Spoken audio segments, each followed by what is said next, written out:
Salut, c'est Crado, voilà la vidéo de mise à jour pour l'indice parisien. Séance très intéressante aujourd'hui, hein. On a ouvert sur des niveaux assez élevés.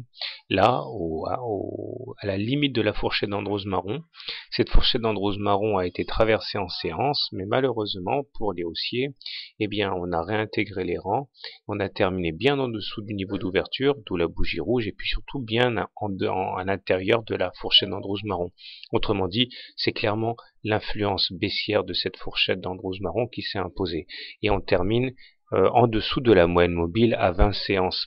Alors on retrouve également toute cette ambiguïté actuellement, hein, et toutes ces difficultés à établir une tendance. De toute façon, c'est simple, regardez. La moyenne mobile à 20 séances est plate, ce qui veut dire qu'il n'y a pas de tendance. Donc depuis maintenant près d'un mois, eh bien on oscille autour de cette M20 et une fois de plus aujourd'hui, eh bien on bat en brèche la tendance qui commençait à s'établir, à savoir on termine sous la moyenne mobile à 20 séances qui pourtant a adopté une pente assez haussière.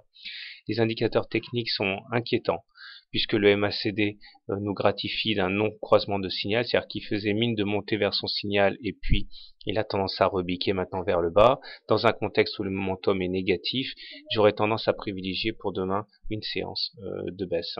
Alors, une fois de plus, au niveau de la tendance, on est en dessous d'une M20 baissière, une M20 haussière, donc on est sans tendance. Mais eu égard les indicateurs techniques, je m'attends demain encore une fois à une séance rouge, hein.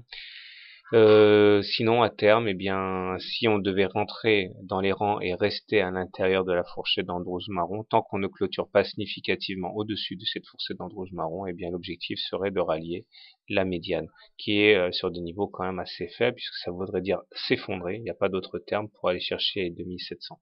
Voilà, à suivre donc. Bonne soirée, bon trade, et à demain.